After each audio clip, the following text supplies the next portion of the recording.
ठाणे से एक बार फिर मराठी बनाम राजनीति की बहस तेज हो गई है। मराठी भाषा के मुद्दे पर आक्रामक रुख अपनाने वाले ठाकरे गुटों पर अब सवाल उठ रहे हैं, क्योंकि मराठी के नाम पर लगाए गए बैनर अंग्रेजी में है। घोड़बंदर रोड इलाके में मनसे और उद्धव ठाकरे गुट की ओर से लगाए गए अंग्रेजी बैनरों ने बीजेपी और शिंदे गुट को बड़ा हमला करने का मौका दे दिया है। मनसे की सफाई भी सामने आई है। मनसे नेता अविनाश जाधव का कहना है कि 99% बैनर मराठी में है, सिर्फ एक बैनर अंग्रेजी में लगाया गया है। इस इलाके में विदेशी नागरिक ज्यादा है ताकि उन्हें मुद्दे समझ आए, इसलिए अंग्रेजी का इस्तेमाल किया गया। एक बॅनर फक्त लागलेला आहे हिरानंदानीमध्ये। त्या भागामध्ये बाहेरून म्हणजे बाहेरच्या राज्यातून येणारी जी लोक आहेत ते IT सेल्समध्ये काम करणारी लोक तिथे खूप मोठ्या प्रमाणात आहेत। सो आमचं विजन हे त्यांना कळालं पाहिजे म्हणून आम्ही तो त्या भागामध्ये त्या परिसरामध्ये इंग्लिशमध्ये बॅनर ठेवला, कारण अनेक लोक तिथून खूप मोठ्या प्रमाणात परराज्यातून तिथे येत असतात विविध कामांसाठी। तो त्यांच्यासाठी तो बॅनर लावलेला आहे आणि विजन विविध भाषेत पोहोचलं पाहिजे म्हणून आम्ही ते बॅनर तिथे लावतो। विरोधक टीका करतात की मराठी या मुद्द्यावरती राजकारणात बोलतात आणि या निवडणुकांमध्ये पण मराठी माणसाला वाचवण्यासाठी एकत्र आलो असा मुद्दा होता। मग इंग्लिश बॅनर 99% बॅनर हे मराठीत आहेत। त्या परिसरामध्ये राज्याच्या बाहेरची लोक ही कामानिमित्त 2-4-8 दिवसासाठी तिथे येत असतात। आमचे विजन त्यांना कळावेत म्हणून तो बॅनर इंग्लिशमध्ये तिथे लागलेला आहे। सर, आज दोन्ही ठाकरे बंधूंची संयुक्त सभा आहे ठाण्यात। मला असं वाटतं की आजची ठाण्यातली ठाकरे बंधूंची संयुक्त सभा। लेकिन विपक्ष हमलावर है। बीजेपी विधायक निरंजन डावखरे और शिवसेना सांसद नरेश मस्के ने तंज कसते हुए कहा, ठाकरों को मराठी सिर्फ चुनाव के समय याद आती है। खुर्ची मिळवण्याकरता, मत मिळवण्यासाठी काही करू, कधी वेगळे हो, कधी शिव्या देऊ, कधी बरोबर येऊ, तसंच इंग्रजी बॅनर पण लावू। भाषणं, मुद्दे, तत्व हे केवळ सभेमध्ये भाषण करण्यापुरते, आमच्या दृष्टीने मतं महत्त्वाची आहेत, त्याकरता ते इंग्रजी बॅनर लावलेले आहेत।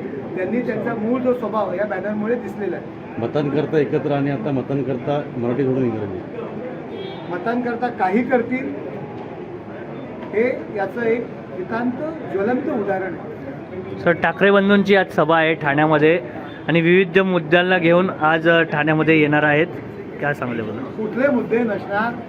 UBTचे जे नेते आहेत शिव्या देणार, दूषणं देणार, पोके म्हणणार, नालायक म्हणणार, शिव्यांची लाखोली, याशिवाय त्यांच्याकडे काही मुद्दे नाही आहेत। आणि दुसरे आहेत ते काहीतरी ब्लूप्रिंट दाखवतील। आत्तापर्यंत किती ब्लूप्रिंट दाखवले आपण पाहिलेले आहेत, त्याशिवाय यामध्ये काही नसणार। अहो, जे लोक आपले उमेदवार सांभाळू शकत नाहीत, या ठिकाणी 131 जागांवर उमेदवार देऊ शकत नाहीत, ते ठाण्यात येऊन काय आणखी नवीन सांगणार आहेत? मी खरं तर उबाटा मनसेला इंग्रजीमध्ये त्यांचा प्रचार करावा लागतो, हेच खरं तर गमतीचा विषय आहे। कारण नेहमीच मराठीचा पुळका दाखवणारी लोक आज त्यांना इंग्लिशमध्ये स्वतःचा प्रचार करावा लागतोय। खरं तर आपण वर्लीमध्येही त्यांचे गुजरातीमध्ये बॅनर बघितले। असं मला वाटतं की खरं तर उबाटाचा हे धोरण आहे आणि त्याच्यामध्ये मनसेला बळबळ मागे जावं लागतंय का असा एक प्रश्न निर्माण होतोय मनसेच्या कार्यकर्त्यांमध्ये। त्याचं उत्तर मनसेच्या लोकांनीही वेळेत द्यावं अशी त्यांच्याकडे माझी मागणी आहे। आणि खरं तर हे एक केविलवाणा प्रकार त्यांच्या प्रचारामध्ये दिसतोय। सर, घाटकोपरमध्ये देखील केमचो असे बॅनर लागलेले होते, त्याबद्दल काय सांग? मगाशीच मी आपल्याला सांगितल्याप्रमाणे की मागच्या विधानसभेला आपण बघितलं की ठाकरेंकडनं केमशोचे बॅनर हे लागले गेले होते आणि त्याच्यामुळे हे या संदर्भातली भूमिका ही दुटप्पी भूमिका त्यांची निश्चितपणे दिसून येते। आज दोन्ही ठाकरे बंधूंची आज ठाण्यामध्ये सभा पार पडणार आहे आणि विविध जे मुद्दे आहेत ते घेऊन या ठिकाणी सभा पार पडणार। त्यांच्या सभेमध्ये काय मुद्दे मांडतायत हा निश्चितपणे आपल्याला दिसेल, पण त्याच्यामध्ये खरं तर ठाणेकरांसाठी काय विषय आहे हाही एक मुद्दा राहील।